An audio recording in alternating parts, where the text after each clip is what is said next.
वन्देऽहं श्रीगुरुः श्रीयुतपदकमलं श्रीगुरुन् वैष्णवांश्च श्रीरूपं साग्रजातं सहगण रघुनाथान्वितं तं सजीवम् साद्वैतं सावधूतं परिजनसहितं श्रीकृष्णचैतन्यदेवं श्रीराधाकृष्णपादं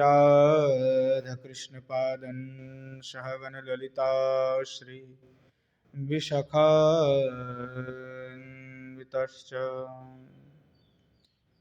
गौररामसमारम्भम्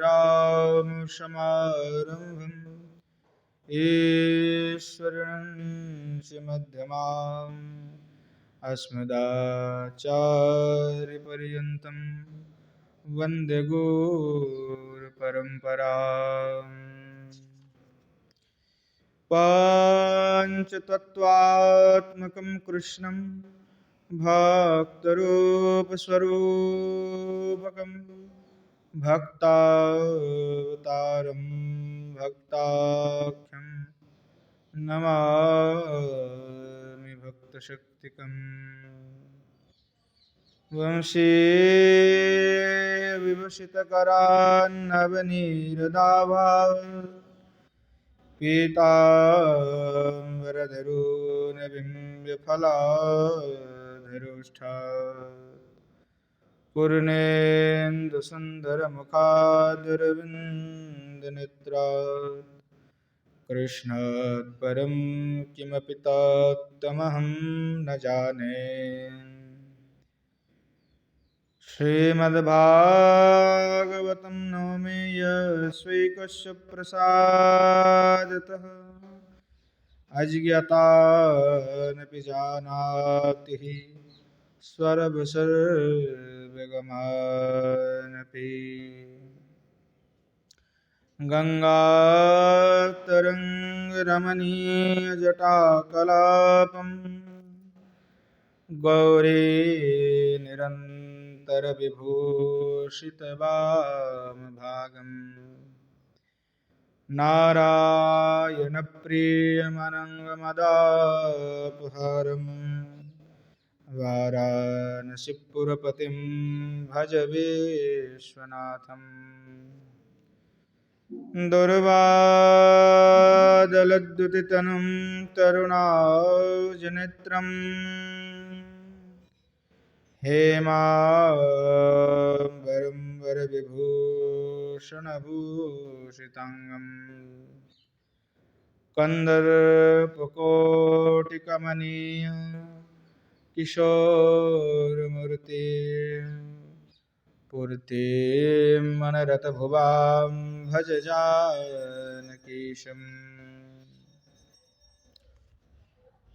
हे राधिवृषभानुभूपतनये हे पूर्णचन्द्रानने हे कान्तिकमनीयकोकिलरवे वृन्दावनाधीश्वरी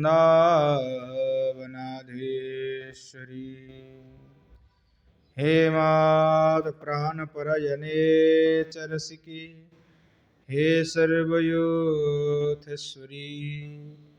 मत्स्वान्तोजवराशनविषमुदा मम दीनमानन्दय राधाकरावचितपल्लववल्लरीके राधापदङ्कविलसन् मधुरस्थलीके राधा यशोमुखरमत्तखगावरीके राधा विहार विपिने रमतां मनोमे। त्वं वेदशास्त्रपरिनिष्ठितशुद्धबुद्धिं चर्माम्बरं सुरमनीन्द्रनूतं कवीन्द्रम् कृष्णत्वशं कनकपिङ्गजटाकलापं व्यासं नमामि शिरसा तिलकं मुनीनाम्। नारायणं नमस्कृत्य नरं चैव नरोत्तमं देवीं सरस्वतीं व्यासं ततो जयमुदीरये। जननी जनको वन्दे धरणीधरो सन्तानवत्सलो पूजो सन्तनो कुशलार्थिनो। श्रीरूपं साग्रजं वन्दे रघुनाथं कृपामयं श्रीजीवं भट्टजुगं च शय्यनसुखदायकम्। येषां सहजस्निग्धानं पादरेणुमभीक्ष्णसा सर्वविघ्नविनाशाय शिरसा धारयाम्यहम्। वृन्द्यायै तुलसीदेवी प्रियायै केशवस्य च कृष्णभक्तिप्रदे देवी सत्यवत्यै नमो नमः। वाञ्छकल्पतरुभ्यश्च कृपा सिन्धुभ्यैव च पतितानं पावनेभ्यो वैष्णवेभ्यो नमो नमः। हरे कृष्ण कृष्ण कृष्ण हरे हरे, हरे राम राम राम हरे हरे। बोलो श्री युगल सरकार की जय। श्रीमन महाप्रभु की जय। बोलो जय जय श्री राधे श्याम। परम करुणामयी श्री वृषभानुराज नंदिनी श्री किशोरी जी की कृपा से नित्य सत्संग में श्री रूप गोस्वामी पाद के द्वारा विरचित श्री स्तवमाला का नित्य आस्वादन कर रहे हैं। स्तवमाला में श्री उत्कलिका वल्लरी का हम सभी आस्वादन कर रहे हैं। यहाँ श्री गोस्वामी पाद श्री युगल सरकार से आरती विलाप कर रहे हैं, निवेदन कर रहे हैं, उनकी दासता का प्रार्थना करते हुए रो रहे हैं। श्री गोस्वामी पाद कह रहे हैं कि हे जुगल सरकार, आप कृपा कीजिए, करुणा कीजिए। पुनः पुनः मैं आपसे ही निवेदन करता हूँ कि आप हमें आपके श्री चरण कमल की दास्यता प्रदान कीजिए।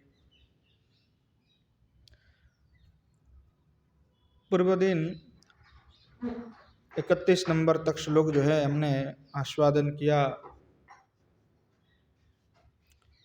श्री गोस्वामी पाद कह रहे हैं, ब्रज मधुर जनो ब्रजावतंसौ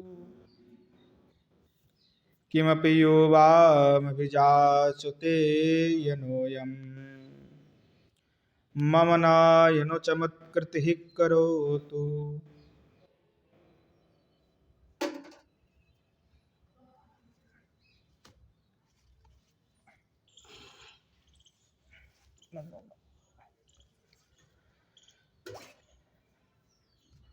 क्षणमपि पादनखेन्दुको मदीवाम्। श्री गोस्वामी पाद कह रहे हैं, ब्रज मधुर जन ब्रजावतंसौ किमपि युवामपि जाचते यनोयम् मम नयोन चमत्कृतिः करोतु क्षणमपि पादनखेन्दुको मदिम्बा। श्री युगल सरकार से प्रार्थना कर रहे श्री रूप गोस्वामी पाद कि पादो नखोरान दिदृक्षु प्रार्थे थे, कि आपके जो श्री चरण कमल के नख हैं, उस नख जो चंद्र है, वो नख चंद्र का दर्शन हमें प्राप्ति हो। अर्थात हमारे जो नेत्र है वह नेत्र युगल उस जो नखचंद्र हैं उसका दर्शन करके धन्य हो जाए, दर्शन करने का सौभाग्य हमें प्राप्ति हो। यह प्रार्थना जो है श्री गोस्वामी पाद कर रहे हैं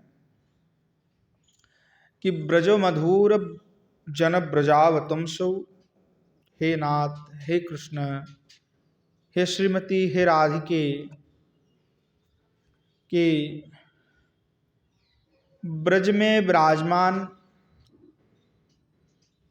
जो मधुर मूर्ति मंत अर्थात मधुर मूर्ति स्वरूप जितने भी ब्रजमंडल के नर नारी हैं, उन सभी के आप शिरोभूषण रूप में विराजमान हैं, यानी उनके सिर के आभूषण रूप में, मुकुट रूप में आप विराजमान हैं।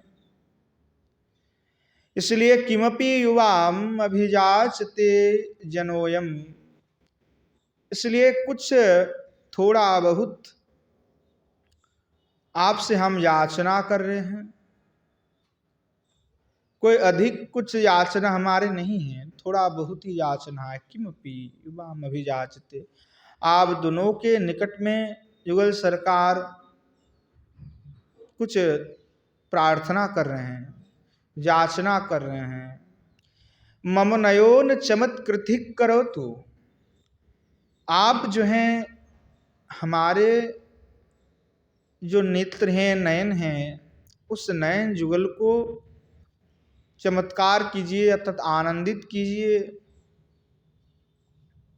क्षणमपि पाद नखिंद को मदिम्बा, अर्थात हमारे सन्मुख में कम से कम एक बार जुगल स्वरूप होकर के दर्शन प्रदान कीजिए। जुगल स्वरूप में अवस्थित होकर के हमारे इस नेत्रों का जो अभिलाषा है, आशा है, उस आशाओं को आप पूर्ण कीजिए। हमारे इस नेत्र का एक ही उद्देश्य है, इस नेत्र का यही आशा है, यही अपेक्षा है कि हे युगल सरकार, आपके दर्शन कर सकूं। इस नेत्र का दूसरा कोई भी अभिसंध नहीं है, दूसरे कोई अभिलाष इस नेत्र का नहीं है। ब्रजेत पद्याम स्फुटारतम, बाकी तो सीधे सीधे श्री गोस्वामी पाद कह रहे हैं।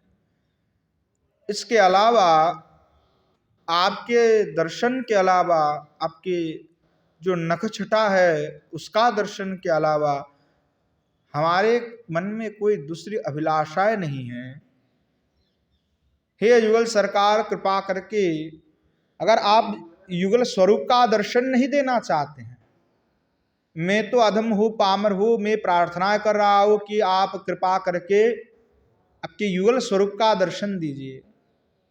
अगर आप सोचते कि नहीं, युगल स्वरूप का दर्शन देने का सौभाग्य, देखने का सौभाग्य तुम्हारा नहीं है, तुम अधम हो, पामर हो, तो इसलिए कम से कम आपकी जो युगल सरकार जो नखचंद्र कोमदी हैं, यानी नख की जो ज्योति हैं, थोड़ा सा उसका भी दर्शन हो जाए तो मेरे जो नेत्र का आशा है वो आशा पूर्ण हो जाएगा।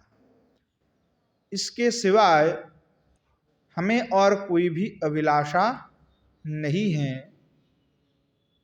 केवल और केवल आपके ही जो रूप हैं उसका दर्शन करने का अभिलाषा मात्र है। इस प्रकार श्री रूप गोस्वामी पाद जो हैं प्रार्थना कर रहे हैं। श्री गोस्वामी पाद प्रार्थना करते हुए कह रहे हैं, अतर्कितो समीक्षणोल्लसितया मोदाश्लिष्यतो निकुञ्ज भवनाङ्गनिस्फुरित गौरनीलाङ्गयोः रोचः प्रचुरयन्तवां पुरटयोथिका मञ्जरी विराजदलिरम्योर्मम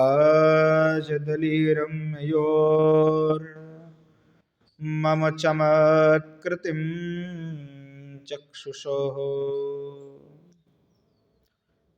कह रहे अकस्मान मिलितो अकस्मात माम अकस्मात मिलितो तो स्वामिनु दिदृक्षु कि अकस्मात आप दोनों का जो है दर्शन हो जाए और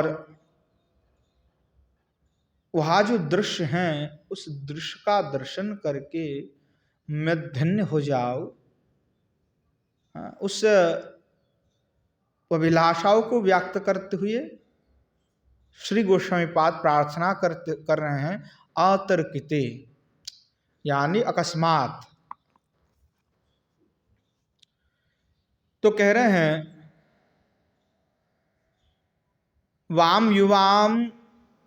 वाम युवयो रुचः प्रभा मम चक्षुश्चमत्कृतं प्रचुरन्तं प्रचुराम कुर्वन्तु। यानी आप दोनों की जो दर्शन है प्रभा है वहाँ जो शोभा होगा, क्योंकि श्री युगल सरकार के दोनों के अंग में ही प्रभा है, ये होते हैं। एक तो गौर है और एक नील है। अब जो दोनों का मिलन हो तो दोनों का मिलन हो के एक अद्भुत प्रभा का निर्माण हो जाता है, सृष्टि उत्पन्न हो जाता है। यानी दोनों अगर प्रभाव को मिल जाए, जैसे दोनों कलर है उसको मिला दो तो तीसरी कलर उत्पन्न होगा कि नहीं होगा। तो यानी प्रभा जो तेज है मानो एक अभिनव जो वर्ण है वो वर्णत्व को प्राप्त हो जाता है।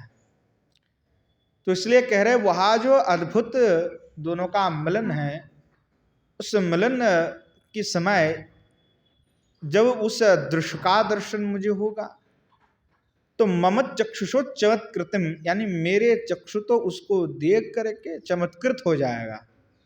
चमत्कृत का तात्पर्य क्या है? प्रचुरयंतम प्रचुराम कुर्वन्तु, यानी जो आनंद है वो प्रचुर आनंदों को प्राप्ति करेगा, हर्षित हो जाएगा कि हमारा इस प्रकार अद्भुत श्री युगल सरकार का दर्शन हमने प्राप्त कर लिया है।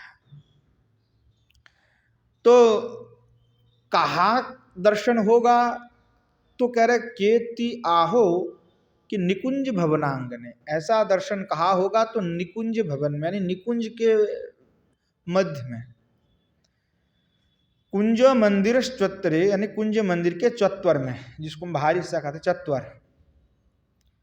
तो वाम की दृश्य हो वो किस प्रकार से आप दोनों का मिलन होगा? बोले आतर्क तो आकस्मिनम जन्मिथो समीक्षणम, यानी आप एक दूसरे को परस्पर दे दर्शन किए हुए हैं।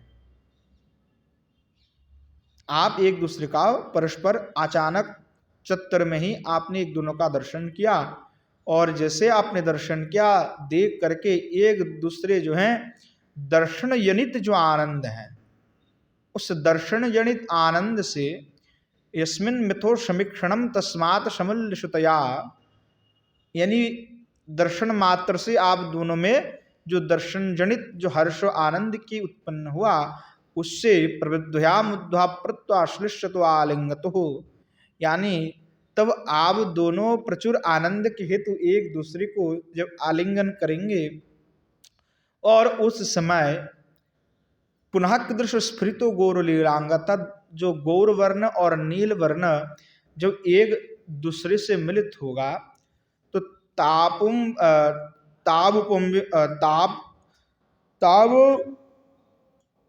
उपमिन्वन विषिनष्टि, तो उसका जो शोभा है उस स्वभाव को विस्तार करके कह रहा है कि ऐसे जब दोनों कांति का मिलन हो तो इस प्रकार अद्भुत जो शोभा होगा, जो प्रभा रुचि कांति होगा, उसका दर्शन मैं करना चाहता हूं।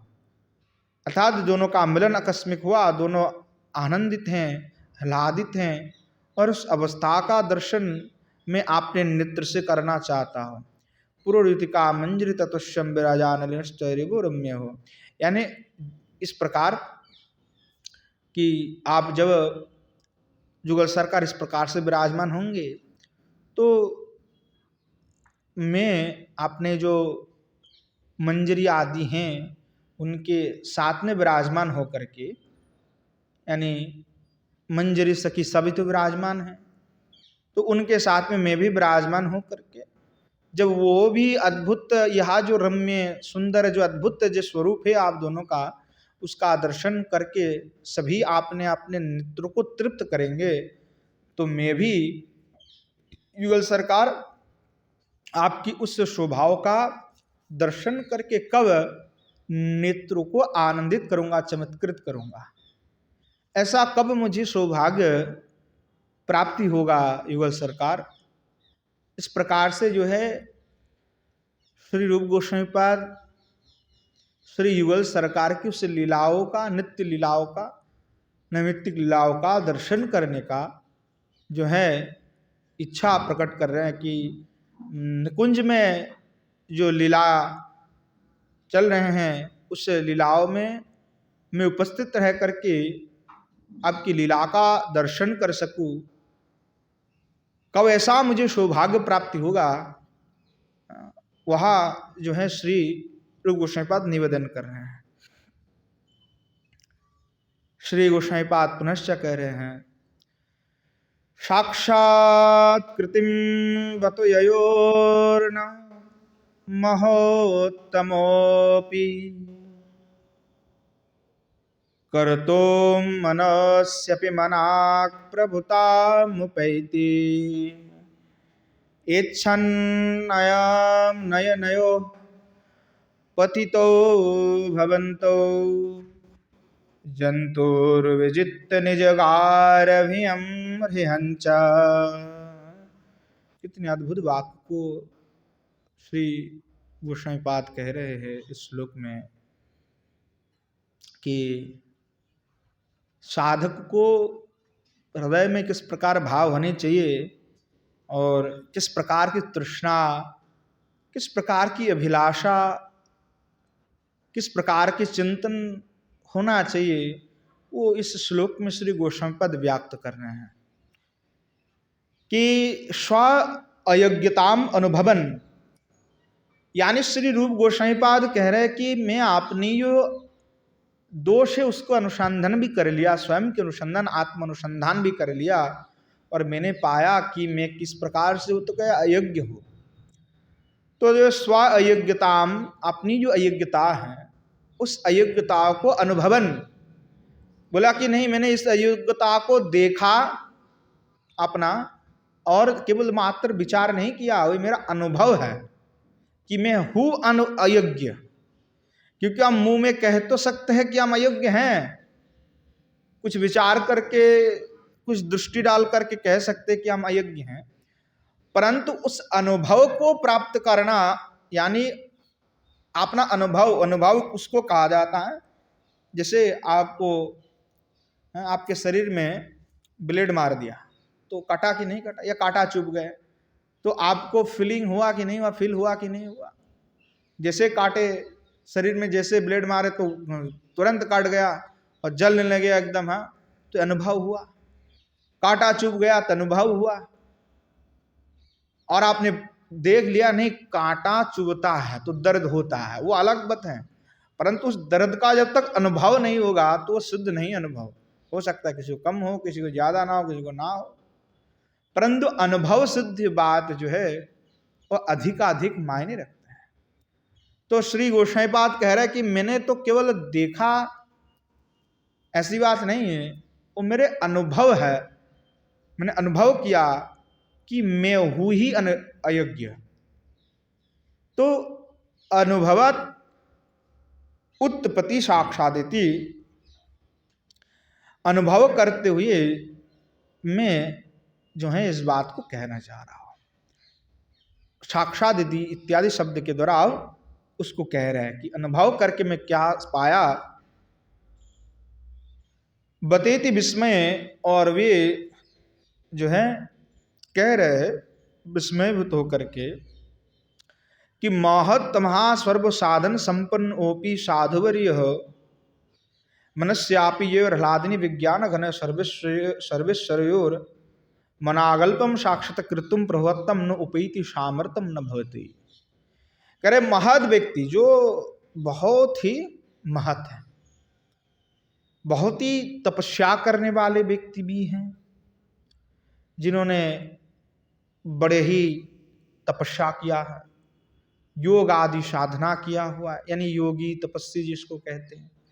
ऐसे महत जो भी व्यक्ति होते हैं, बोले केवल महत नहीं, महत्तमः, महत महत्तर और महत्तमः। तो इस महत्तमः में यानी सबसे श्रेष्ठ और सर्वो साधन संपन्न, यानी सभी साधन से जो संपन्न है, साधु वर्य, यानी साधुओं में जो सबसे श्रेष्ठ है।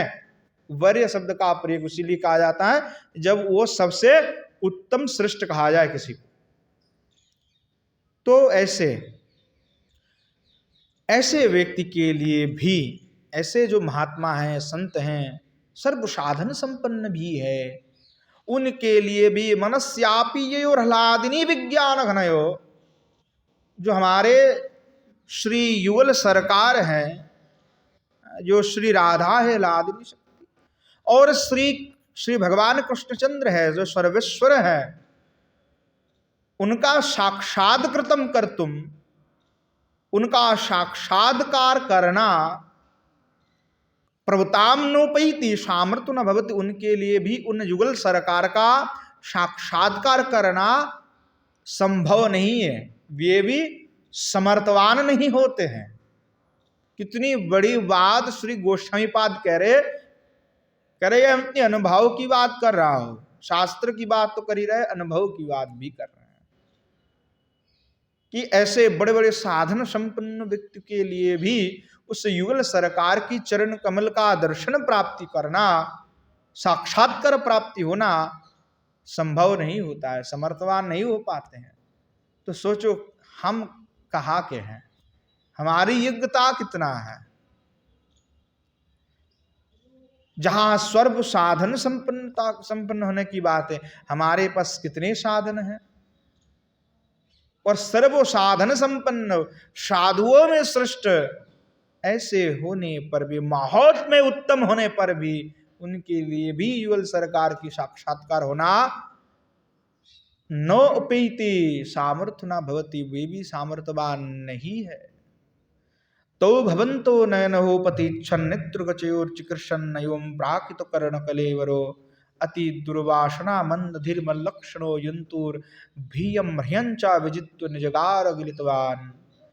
इसलिए गोस्वामी पाद कह रहे हैं कि आप दोनों को में आपने जो नयन है, इस नयन के पथिक यानी नेत्र से आपका जो है दर्शन करने का जो मैं इच्छा प्रकट कर रहा हूं कि नेत्रोर गोचरेव चिकृषन, कि हमारे नेत्र के गोचर आप हो जाइए, यानी इस नेत्र से जो सरकार आपकी दर्शन में कर सकते। तो ये जो मेरे अभिलाषा है, ये अभिलाषा प्राकृतो कर्ण कलेवरो अति दुर्वासना, मेरे जैसे जो प्राकृत शरीर जिसने धारण कर रखा है वो, और मैं आधम हूँ, मैं पामर हूँ, मेरे जैसे अल्प, मैंने महत्व तो दूर की बात, मैं तो भक्ति से शून्य हूँ, अधम हूँ, पामर हूँ, मेरे से बड़ा कोई मंद बुद्धि भी नहीं है, और ऐसे साधारण अति दुर्वासना मेरे मन में है, और मंद धीर, मैं मंद में भी श्रेष्ठ हूँ, ऐसे जो लक्षण वाले जो अंतुर में, जो व्यक्ति में, जंतु यानी जानवर, ऐसे जो जंतु में हूँ, वो भ्रियम ह्रियंच विदित्य, कह रहा है कि भय और लज्जाओं को त्याग करते हुए, यानी उसको त्याग करते हुए, लज्जा और भय को छोड़ करके निजगार गिलितवान, यानी कह रहा है कि मैंने लज्जा और भय को जो है मतलब अंदर ले लिया उसको, है ना। पहले लय और भज्या भय को मैंने परित्याग कर दिया बिल्कुल रूप से। मैंने कहा वो मेरे में कोई लज्जा और भय बिल्कुल ही नहीं है, क्योंकि लज्जा भय होता तो मैं अधम और मंद हो करके भी क्या इस प्रकार की प्रार्थना करता। जहां तक महोत्तम व्यक्तियों के लिए भी दुसाध्य है उस चरण कमल की प्राप्ति, सर्व साधन संपन्न व्यक्ति के लिए भी उनके चरण कमल प्राप्ति जहां दुर्लभ है, वहां मेरे जैसे दुर्वासना युक्त, मेरे जैसे मंद व्यक्ति कैसे वो प्रार्थना कर सकता है? वो तो संभव ही नहीं है। एक तो अगर मेरे में ऐसा है तो लज्जा से तो मुझे डूब के मर जाना चाहिए, लज्जा से प्रार्थना नहीं करना चाहिए। भय होना चाहिए मेरे पास, तो ना तो कोई साधन है, ना तो मैं कोई बुद्धिमान व्यक्ति हूं, परंतु मैंने लज्जा और भय को बिल्कुल परित्याग कर दिया। मेरे में कोई लज्जा भी नहीं है, कोई शर्म नहीं है, कोई भय नहीं है। इसलिए निर्भयो निर्लज्जस चाहम इत्यर्थ, कह रहे मैं तो निर्भय हो चुका हूं और निर्लज्ज हो चुका हूं, और निर्लज्ज हो करके आपके निकट में ये प्रार्थना कर रहा हूं। तो साधकों को निर्भय होना चाहिए, अपेक्षा शून्य होना चाहिए, निर्भय कि बिल्कुल श्री युगल सरकार से प्रार्थना करेंगे तो दास के अलावा और कोई प्रार्थना नहीं करेंगे, क्योंकि मालिक से कुछ प्रार्थना की जाती है तो मालिक देगा कि नहीं देगा उसका एक भय रहता है कि डांट फट करके भगा देगा, अयोग्य है हम। अगर कुछ मांग लेंगे, जैसे नौकर है, अगर वो जाकर के कहेगा मालिक को उसकी 5,000 का तनख्वाह है और मालिक से जाकर के कहेगा हुजूर हमें जो है 10 लाख दे दीजिए 1 महीने के लिए, तो फटकार लगा करके भगाएगा कि नहीं भगाएगा? हाँ, शर्म नहीं आता? 10 लाख रुपए मांगता है, 5,000 तनख्वाह, 10 लाख देखे जिंदगी में कभी? भगाएगा नहीं भगाएगा, क्योंकि वो उसके क्षमता के बाहर है। तो गोस्वामीपाद कह रहा है कि मेरे क्षमता के बाहर होने के बावजूद भी मैं प्रार्थना कर रहा हूं। तो साधक को भाले ही अपना अयोग्यता को पता है, अनुभव है। ये तो हमारे अनुभव में भी नहीं कि हम अयोग्य है कि नहीं है, क्योंकि हम तो सोचते कि हमारे से लायक तो कोई है नहीं संसार में। हम तो स्वयं की बात कर रहे हैं। हम तो जब सोचेंगे तो बैठेंगे, अरे भैया हमसे बड़ा कौन से लायक है संसार में, हमसे बड़ा कोई पंडित कौन है, हमने इतनी पढ़ाई करी है। तो वो अपने विचार, दिमाग में विचारों की जो है ऐसे लहर चलते रहते हैं। स्वयं जब सोचते 10 लोगों से भजन करने वाले से स्वयं को लगता है कि नहीं मैं बड़ा धार्मिक हूं, दूसरा अधर्म कर रहा है, यानी स्वयं जब अधर्म कर रहे हैं उस अधर्म को हम कभी देखते भी नहीं। स्वयं का अधर्म बोले अरे वो तो कोई बात नहीं, वो चलता है, अंदर कोई देख तो नहीं रहा है बाहर, परंतु बाहर जैसे कुछ देख लिए तो फिर कहते हैं अरे अधर्म चल रहा कर रहे हो। तो स्वयं को अनुभव करना है पहले कि नहीं मैं क्या कर रहा हूं। तो अनुभव करके अगर अयोग्यता को आपने देखा, ऐसे भी सब अयोग्य ही हैं हम।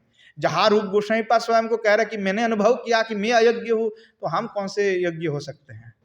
तो अनुभव करके कह रहा है कि मेरे में योग्यता नहीं है, फिर भी प्रार्थना कर रहा हूं।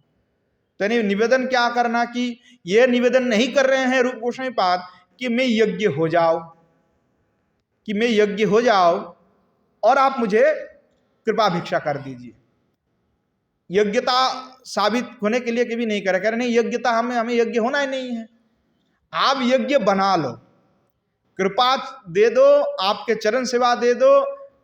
यज्ञ है अयज्ञ है वो आप ही जानो, हम तो अयज्ञ है और हमें यज्ञ होना भी नहीं है। प्रार्थना ये नहीं करे कि हम यज्ञ बना दीजिए, हमारे दोष गुण को एकदम बिल्कुल मिटा दीजिए, नहीं, वो अभिलाषा भी नहीं।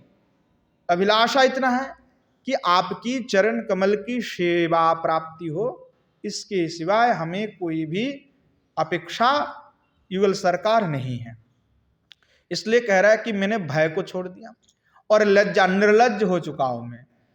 वो निर्लज्ज होकर के प्रार्थना कर रहा हूं मैं, जहां तक मैं जानता हूं कि मैं दुर्वासना से ग्रस्त हूं। मैं मंद हूँ, मूर्खों का श्रमणी हूँ, तो फिर भी मैं निर्लज्ज होकर के आपसे ही प्रार्थना कर रहा हूँ कि मुझे आपके चरण कमल की सेवा है, आपकी दर्शन करना है। तो इसलिए यहाँ जो जीव हैं वो अब निर्लज्ज हो करके असंभव जो विषय हैं उस असंभव विषय की प्रार्थना कर रहे हैं, क्योंकि महोत व्यक्ति के लिए भी आपकी दर्शन, साधुओं के लिए भी आपके दर्शन, और सर्व साधन संपन्न व्यक्ति के लिए भी आपके दर्शन दुर्लभ हैं। तो ऐसे असंभव जो प्रार्थना है, असंभव जो विषय है, उसको मैं प्रार्थना कर रहा हूँ, तो मेरे में निर्लज्जता छोड़कर कर कुछ भी नहीं है। इसीलिए गोसाईपाद इस प्रकार से स्वयं को निर्लज्ज कहते हुए कह रहे हैं, हे जुगल सरकार, हमारे एक ही प्रार्थना है कि इस जो निर्लज्ज और निर्भय जो यंतु हैं, इसको आप अपनी चरण कमल की सेवाओं को प्रदान कीजिए। इसके अतिरिक्त हमें और कोई भी प्रार्थनाएं नहीं है। पुनश्च श्री गोसाईपाद कह रहे हैं, अथवा मम किम न दूषणम बत वृंदावन चक्रवर्तिनो युवयोर्गुणमाधुरेण वा जनमुन्मादयतीव कम न वा। अब श्री गोसाईपाद कह रहे हैं, इद्रिक प्रार्थने सस्य अति मूर्खताम उत्थाप्य तत्रो तन्माधुर्य कर्णतम आह अथो बा इति। कह रहे इस प्रकार की जो प्रार्थना श्री रूप गोसाईपाद कर रहे, श्री बलदेव विद्याभूषण पाद जो है अपनी भाव व्याख्या में कह रहे हैं, जो श्री रूप गोसाईपाद इस प्रकार की जो प्रार्थना कर रहे हैं, सस्य अति मूर्खता, यानी रूप गोसाईपाद अपनी पहले तो योग्यता को दिखाया, अनुभव किया कि मैं योग्य हूँ। अब जो स्वयं की जो अति मूर्खता है कि स्वयं बहुत बड़े मूर्ख हैं, और इस मूर्खता को दर्शाते हुए उत्थाप्य तत्र तन माधुर्य, यहाँ पे उनके जो श्री युगल सरकार के जो माधुर्य हैं, जो रूप माधुर्य हैं, गुण माधुर्य हैं, लीला माधुर्य हैं, उसको उत्थापन करके उस कारण को कहते हुए, कारणतम आह, उस कारण को कहते हुए कि ये आपके जो माधुर्य है, उस माधुर्य के कारण ही मैं प्रार्थना कर रहा हूं। अथवा इति गुण माधुरी, रूप माधुरी, लीला माधुरी। सुषिप्त तो कह रहे हैं, दीनोद्धारकता प्रतीत पावनादितम गुणानम रुचिरता नवा नित्य नतुना। यानी आप में गुण माधुरी है, रूप माधुरी तो है ही है, लीला माधुरी है ही है, परंतु गुण माधुरी अद्भुत है। बोले क्या है? आप में इस प्रकार की गुण है कि दीनानाम उद्धार करता है, आप दिनों का उद्धार करते हैं। पतित पावना तो आदिनम, पतितों को पावन करते हैं, यानी कल्याण करते हैं। जो भी पतित व्यक्ति होते हैं उन पतितों को आप कल्याण करते हैं। गुणानम रुचिरता, इस प्रकार जो गुण है उस गुण से नवा नित्य नतुना, नित्य नवायमान है, यानी इस प्रकार के गुण आपके अंदर हैं। इसलिए इस प्रकार के गुण माधुरी किसी के अंदर हो, लीला माधुरी हो, रूप माधुरी हो, तो ऐसा कौन व्यक्ति है कम्बा जन्म न उन्मादेति, उस गुण माधुरी को जान करके कि कोई दिन को कल्याण करने वाले, दिनहीन को दया करने वाले, पतित को पावन करने वाले, ऐसा जान करके ऐसा कौन व्यक्ति है कि उसके पास जाकर के प्रार्थना नहीं करेगा उद्धार होने के लिए, उनके निकट में जाकर के आकुल प्रार्थना निवेदन नहीं करेगा कि मैं दिनहीन हूं, आप मुझ पर दया कीजिए, क्योंकि उनके अंदर वह दीनहीन को उद्धार करने की गुण पहले से विराजमान है। तो इसलिए रम्य वस्तुनि रंकस्य लोभे वस्तु रम्यत्व हेतु को इति भाव, इसलिए कह रहे हैं आपके जो गुण माधुरी हैं उस गुण माधुरी के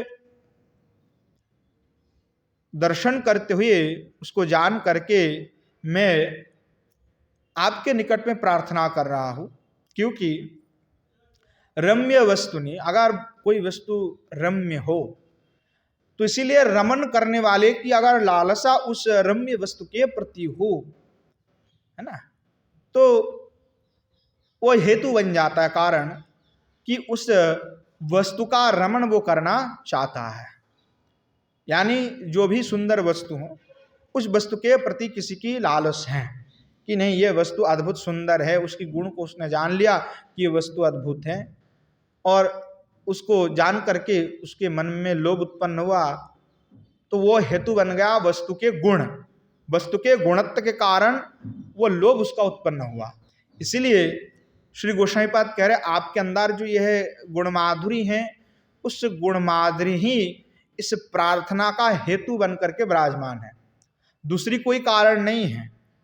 आपके अंदर ही वो गुण है, क्वालिटी है जिसके कारण से मैं प्रार्थना कर रहा हूं, दूसरी मेरी कोई भाव नहीं है। तो इसीलिए आपकी यह जो गुण है, आपके यही गुण मुझे उन्मादित कर दिया है कि किस प्रकार के अद्भुत गुण हैं, किस प्रकार आप दीन दयाल हैं, पतित को उद्धार करने वाले हैं।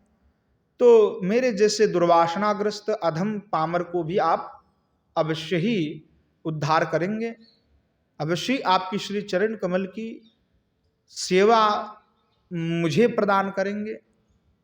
इस प्रकार जो है श्री गोसाईपाद अपनी जो भाव हैं उस भाव को श्री युगल सरकार के श्री चरण कमल में निवेदन कर रहे हैं। श्री गोसाईपाद पुनश्च श्री युगल सरकार के श्री चरण कमल में निवेदन करते हुए कह रहे हैं, आह समायसोऽपि क्षेम घटेत नरस्य किम ब्रजनटवरो यत्रोद्दीप्ता कृपाशुधयोज्ज्वला क्रेत परिजन श्रणिचेतस चाकोरचामत्कृतिर व्रजते युवयोः सा वक्रेन्दुद्वये नयनाध्वनि। प्रार्थना करते हुए कह रहे हैं, हे अधीशौ, हे तो अधीशौ, यानी हे युगल सरकार जो वृंदावन के अधीश्वर अधीश्वरी रूप में विराजमान ही प्रतिष्ठित हैं, वाम युवायो हो, आप दोनों प्रणयो कलहो केलिक शैली भीर में कर्णवीर विस्मय किम रचयितव्य। कह रहे हैं कि हे युगल सरकार, आप दोनों प्रणय कलहो रूप जो केली कौतुक हैं वो कब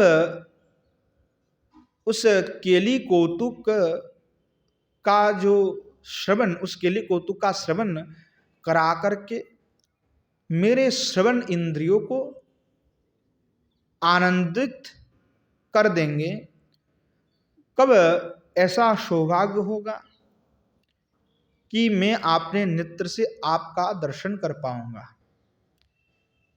जो दोनों श्लोक है एक साथ में है, 36 और जो 37 नंबर है वो दोनों का एक साथ में ही अन्वय होगा। तो दूसरे श्लोक में भी श्री गोसाईपाद कह रहे हैं, प्रिय जनक्रेत पार्ष्णिर्ग्राह चर्यन्नताभि सुगहन घटनाभिर्वक्रिमाडंबरेण प्रणाय कलह पेलिक्षेलिभिर्वामधीशौ किमह रचयितभ्यः कर्णयोर्विस्मयोर्मे। कह रहे हैं कि किमिति प्रश्न प्रेम कलह रूपाया केलिषु क्षेलया कौतुकानि ताभिरित्यर्थ।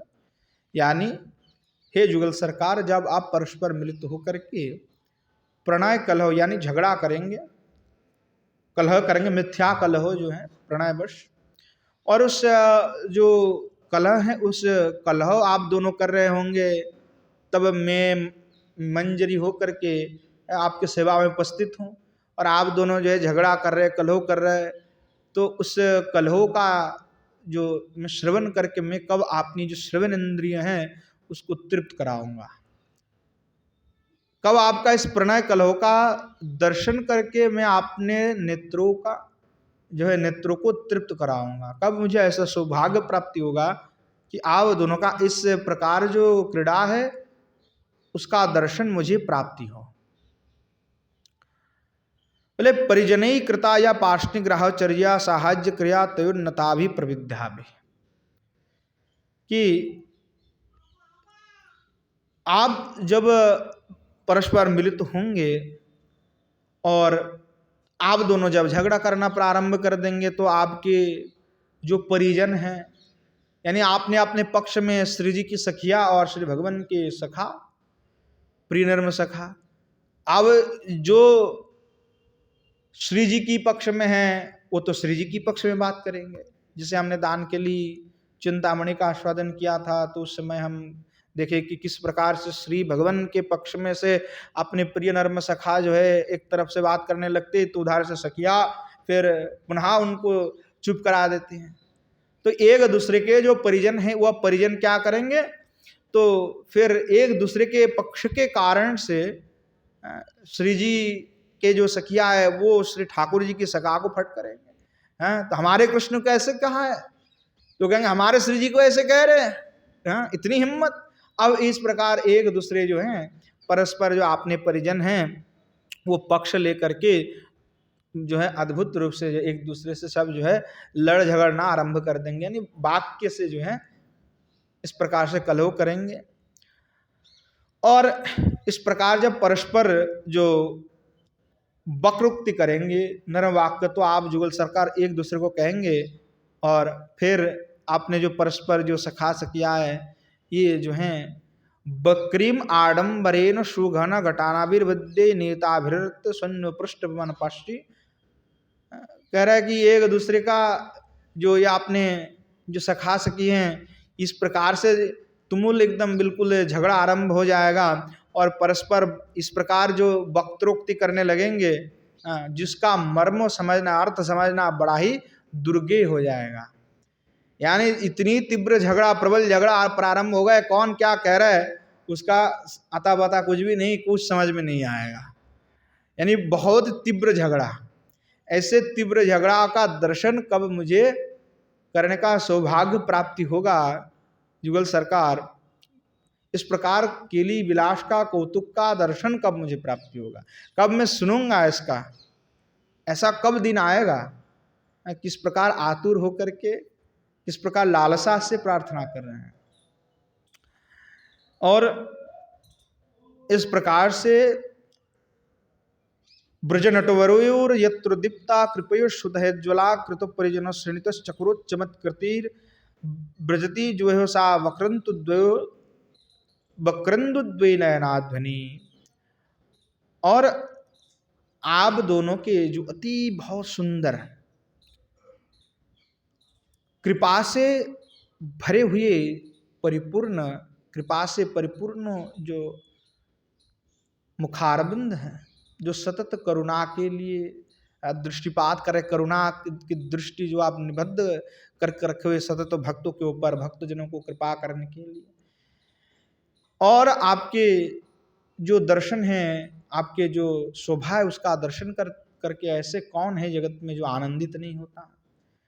तो ऐसे जो सुंदर आप जुगल सरकार आप दोनों के मुखारबिंद हैं, आपके श्रीअंग हैं, आपके जो सौंदर्य हैं उसका दर्शन करने का सौभाग्य कब मुझे प्राप्ति होगा, कब मैं आपके जो मुखारबिंद हैं मुखचंद्र हैं उसका दर्शन कर पाऊंगा।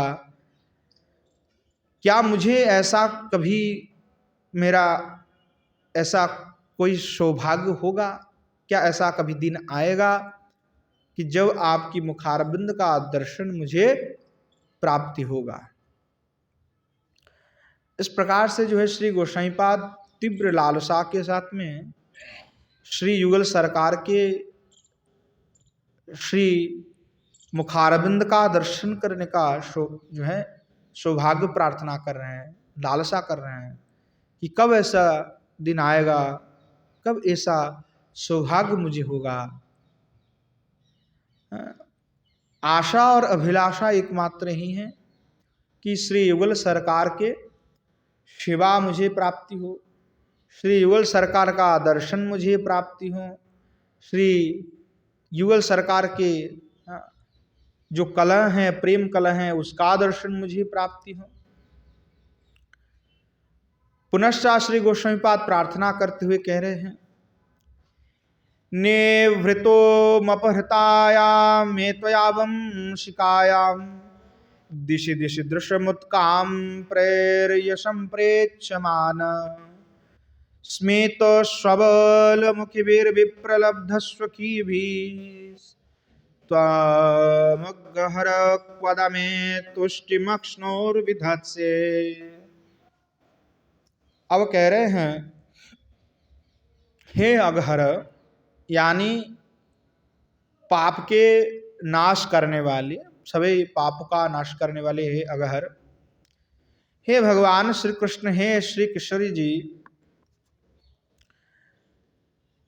मैं अक्ष्णोस्तुष्टिम कदा विदत्से करिष्यति, कि कब मैं आपने नेत्र के द्वारा आपका दर्शन करके परितृप्त होऊंगा,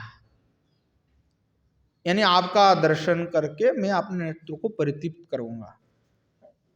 नेत्र इंद्रिय चाहता कि अच्छा अच्छा चीज को देखे, वस्तु का दर्शन हो, सौंदर्यों का, परंतु श्री गोस्वामीपाद आपने नेत्र का जो नेत्रेंद्रिय है उसका प्रयोग कहाँ कर रहे हैं कि श्री युगल सरकार आपका दर्शन करके मेरा नेत्र परितृप्त हो जाए।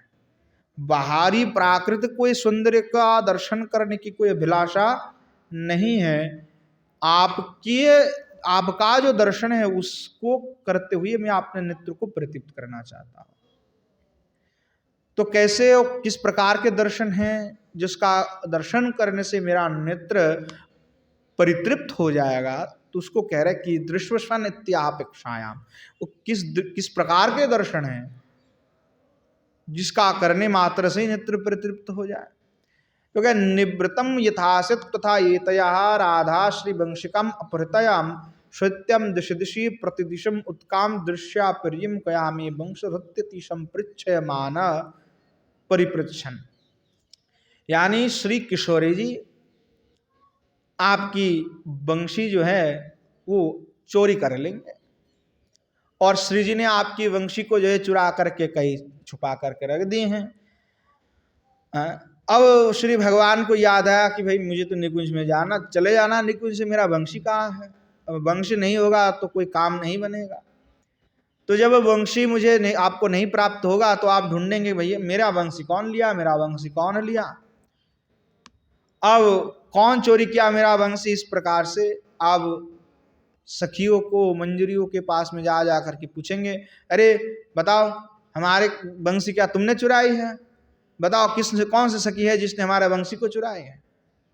आप जाकर के इधर उधर जो है पूछेंगे, अन्वेषण करते रहेंगे। तो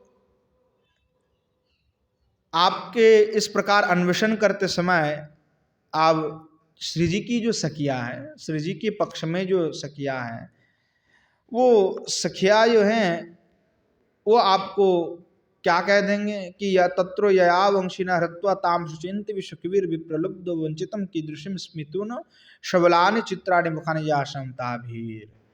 अर्थात जो श्री जी की पक्ष में जो सखिया है वो श्री भगवान को कह देंगे, देखो दूसरे जो व्यक्ति हैं जिन्हें वंशी लिया ही नहीं, उनको दिखाते हुए आपने जो सखिया है श्री जी की, वो कह देंगे कि कृष्ण इसने वंशी चुराया है तुम्हारा। अब जैसे आपको पता लगेगा कि इसने वंशी चुराया है तो आप उसके साथ में झगड़ने लग जाएंगे, कलह करने लग जाएंगे कि तुमने हमारी वंशी चुराई, इतनी बड़ी हिम्मत, हमारे वंशी वापस करो। जब ऐसे आप झगड़ा करेंगे, कलह करने लगेंगे, तो जो श्री जी की जो सखिया हैं तो वो सब आनंदित हो जाएंगे, मुस्कुराने लगेंगे कि धूर्तो राज अयम आभि सम्यक वंचितेति, कि देखो आज जो धूर्त के शिरोमणि जो श्री कृष्ण हैं, उस कृष्ण को भी हमने जो है क्या कर दिया, हमने भी उसके साथ धूर्तता कर दी। आज उसको भी हमने धूर्तता में मात दे दिया, उसको भी हमने ठग लिया है आज। तो ऐसे ठगते हुए जितने भी श्री जी की जो सखिया है वो सब मुस्कुराएंगे और कहेंगे कि हमने अच्छे से भली भांति सम्यक वंचित कृष्ण को हमने अच्छे से भली भांति ठगाया, हमने आज ठग लिया है। तो ऐसे जब ये सब मुस्कुराएंगे और हंसेंगे और कहते रहेंगे, और तब जो है आप तद दर्शनान माधव अक्षण परितश, और आप ऐसे एकदम बिल्कुल हतभम्ब हो जाएंगे कि अरे क्या हो गया है आज, मेरे जैसे धूर्त व्यक्ति भी इन सखियों के धूर्तता के सामने आज परास्त हो गए। तो आप एकदम बिल्कुल हतभम्बित हो जाएंगे। तो ऐसे जो आपकी मुखारविंद में जो अलग सा एक भाव उत्पन्न होगा कि मैं भी आज ठग गया, उस ठगा हुआ जो आपके मुखारविंद में जो ये अलग सा भाव उत्पन्न होगा, उस भाव का दर्शन करना चाहता, उस प्रकार की जो मुखमंडल है, उस मुखमंडल का मैं दर्शन करना चाहता हूं। उसका दर्शन करते हुए तद दर्शनाद मदोक्षण परितोष, अर्थात मेरे मद अक्षणो यानी मेरे जो यहाँ नेत्र हैं उससे नेत्रों को मैं परितृप्त करना चाहता हूं, इस प्रकार की आपकी भाव को दर्शन करके। यानी लीलाओं का दर्शन तो हो ही हो, और आपकी जो मुखारमंडल की शोभा हो कि आपको ठग लिया गया, और उस समय आपकी मुखारमंडल का भाव कैसा होगा उसका भी मैं दर्शन करके अपने नेत्र को जो है परितृप्त करना चाहता हूं। इस प्रकार जो है श्री गोस्वामीपाद प्रार्थना कर रहे हैं कि ऐसा कब मुझे सौभाग्य होगा कि इस प्रकार लीला, इस प्रकार की क्रीड़ाओं का दर्शन करने का मुझे सौभाग्य प्राप्त होगा। पुनश्च श्री गोस्वामीपाद प्रार्थना करते हुए कह रहे हैं, स्वतमाधर दलस्व शिष्य कृतात्वदाली कृतमृति ललितायां देवी कृष्णे ब्रुवाणे स्मितो श्रवल दृगंता किंचिदुत्तम भितभ्रूर मम मोद मुपोधा सत्यास लक्ष्मी कदाते। कह रहे हैं, हे देवी, हे श्री राधे, हे किशोरी जी, सस्य अधर दलस्य स्वदर्शनाभ्यम शतम कृत्वा ललितायां तदाल्या राधयित्व शतम कृतमिति कृष्णे ब्रुवाणे कथयति सती। यानी कह रहे हैं कि हे श्री किशोरी जी, जो हैं श्री भगवान आपने अधर को जो है स्वयं ही आपने दांत के द्वारा शत कर देंगे, है ना। स्व अधरस्य दलस्य दशश दूषणाभ्याम स्वतम कृत्वा, यानी आपने दांत के द्वारा ही भगवान स्वयं के अधर को काट लेगा, होठ को, और काट करके ललिता स्वदाल्यम राधायितम स्वतम, और ललिता के पास में जा करके ये कंप्लेन करेंगे जा करके कि देखो देखो देखो तुम्हारे सखी ने मेरे होठ को ही काट लिया है। कृतमिति कृष्ण विब्राने कथित सती, और इस प्रकार जब जा करके कहेंगे और तब इस प्रकार जो श्री भगवान के जो कटा हुआ होठ है उसका दर्शन करके मैं अपने नेत्र को कब परितृप्त कराऊंगा। तो इस प्रकार भाव को व्यक्त करते हुए कह रहे हैं, हे तव अस्य लक्ष्मीर मुख शोभाम मुदम कदोप समीपे आधस्यति मई तामर पेशति इत्यार्थ। तो कह रहे हैं कि जो श्री भगवान हैं, श्री ठाकुर जी हैं, उनकी जो मुख शोभा है बड़े अद्भुत है। तो इसलिए कहा कि जो श्री भगवान की शोभा है वो नित्य शोभा है, नित्य नवायमान है। उसको कभी दर्शन अभी ने किया और तत्क्षण पुनः दर्शन किया तो लगेगा कि हम नए ही दर्शन कर रहे हैं, क्योंकि नित्य नवायमान है, तो कभी पुराना होता ही नहीं है। जैसे हमने एक बार देखा, दो बार देखा किसी वस्तु को और फिर और देखने का मन नहीं करेगा, इच्छा नहीं करेगा, अरे कितने बार देखे एक वस्तु को। तो वो भगवान के इस प्रकार मुखारविंद हैं कि नित्य जो है वो नवायमान है। एक बार आपने देखा, पुनः देखा, हजारों बार देखा तो आपको हर बार ही नया लगेगा कि अरे भाई ये तो पहले देखा ही नहीं था हमने। इतने अद्भुत हैं, इतने सुंदर हैं। और श्री किशोरी जी हैं और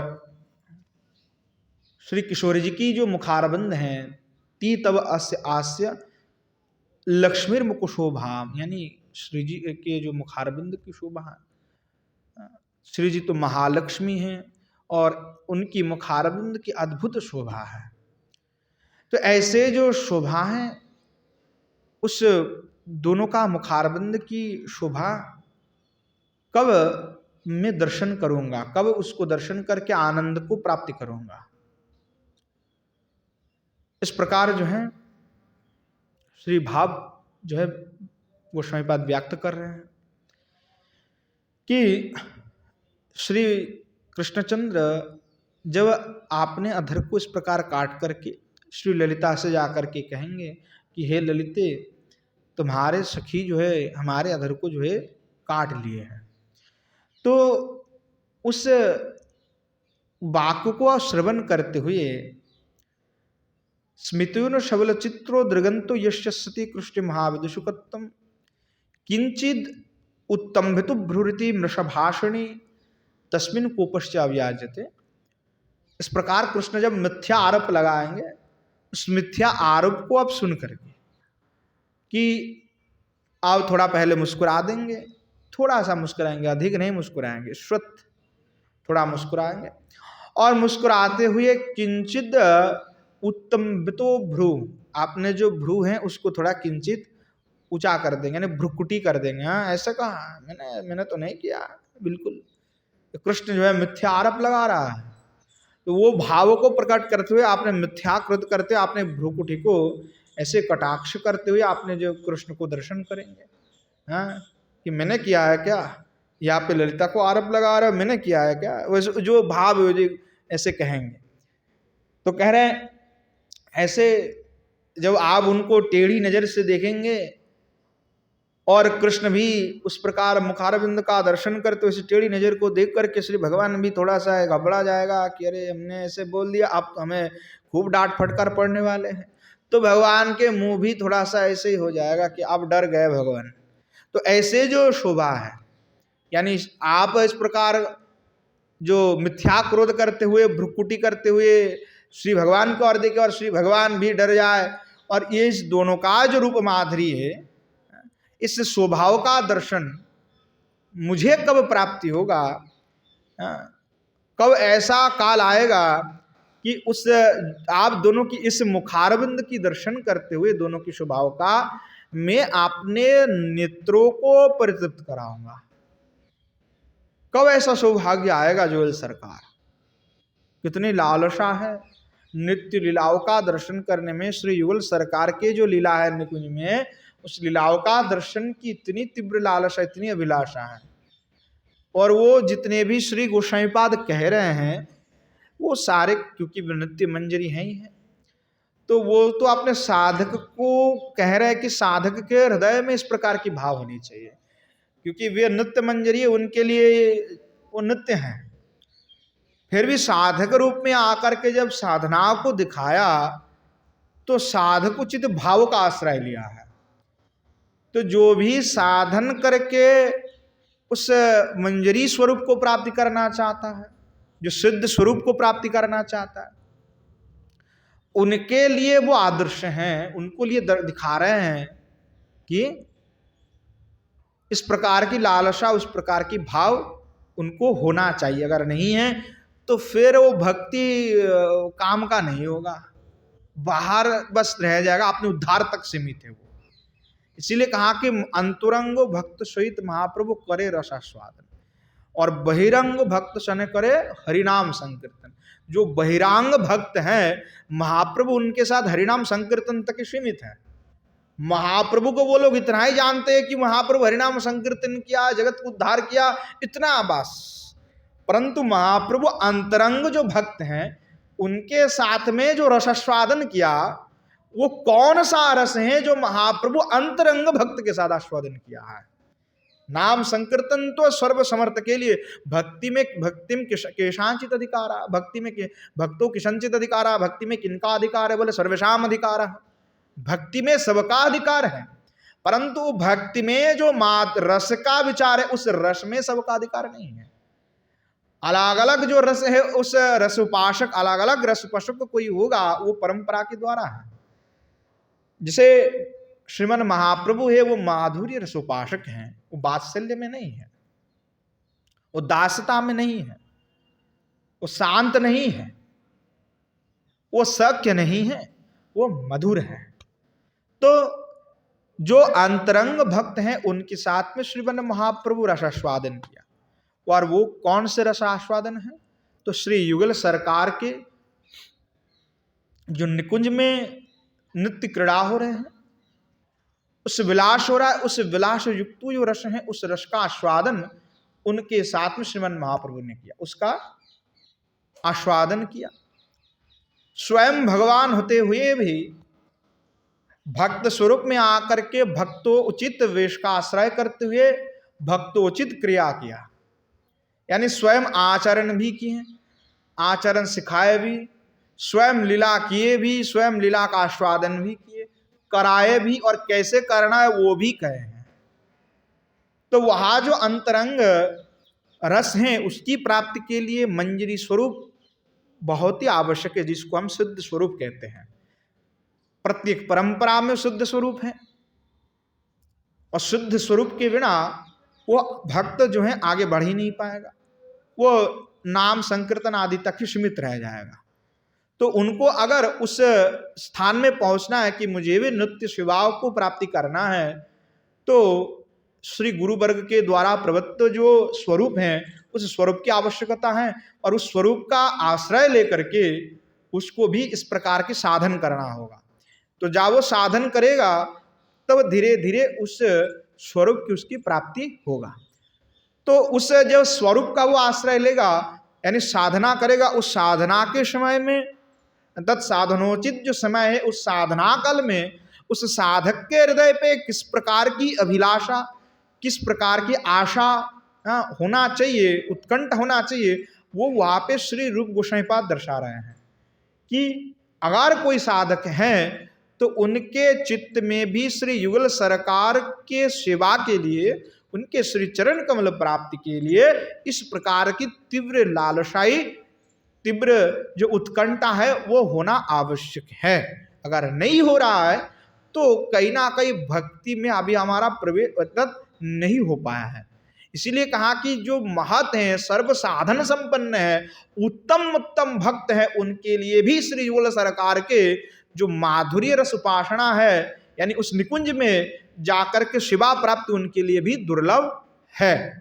तो साधारण भक्त की तो बात ही नहीं है, तो दुर्लभ दुर्लभ। अब दुर्लभ है इसलिए हम कह देंगे नहीं वो तो दुर्लभ है हमारे लिए, हम नहीं कर सकते हैं, हमें छोड़ देंगे, नहीं। गोस्वामीपाद भी तो ही कह रहा है कि मैं अधम हूं, मैं पामर हूं, मैं मंद हूं, मैं दुर्वासना से ग्रस्तित हूं, मैं लायक नहीं हूं, फिर भी उस लालसा को उन्होंने नहीं छोड़ा। उन्होंने एक बार भी ये नहीं कहा कि मैं नालायक इसलिए मैं लालसा नहीं करूंगा। उन्होंने यह कहा कि मैं निर्लज्ज हूं, मैं निर्भय होकर के प्रार्थना कर रहा हूं। ये नहीं कहा कि मैं योग्यता को जान लिया इसीलिए मैं करूंगा नहीं। कई लोगों का मन में यही विचार आता है कि नहीं, अरे भाई वो तो बहुत हाई लेवल का भजन है, हमसे नहीं हो पाएगा, हम नहीं करेंगे, यहाँ तो हम तो नाम तक ही सीमित है, नाम कर रहे, प्रसाद पा रहे, इतना तक ठीक है, उससे आगे नहीं जाएंगे। नहीं, ये विचार भावना ही गलत है। नहीं, ऐसा नहीं, वो फिर तो आपने स्टॉप हो गए, आपकी उत्कंठा था यहीं पे खत्म, आपकी तृप्ति भी हो गए कि हम इतने में ठीक है, हम इतने में तृप्त हैं। तो साधना में तृप्त हो जाने का तात्पर्य कि आप खत्म पुल, यानी आपके भूख लगा आपको और आपने खूब खाना खा लिया और आपके गले तक भर गए हैं और आपके सामने पूरे मिठाई विठाई अभी पड़ा हुआ, आप कुछ नहीं खा पाएंगे क्योंकि आपके पूरे तक भरे हुए हैं। यानी तृप्त हो गया तो खत्म हो गया वहीं पे, सब कुछ शांत। अब कब भूख लगेगा तब खाना है। तो साधना करने वाले जो साधक है उनके लिए ये बात कभी नहीं कि वो तृप्त हो जाए।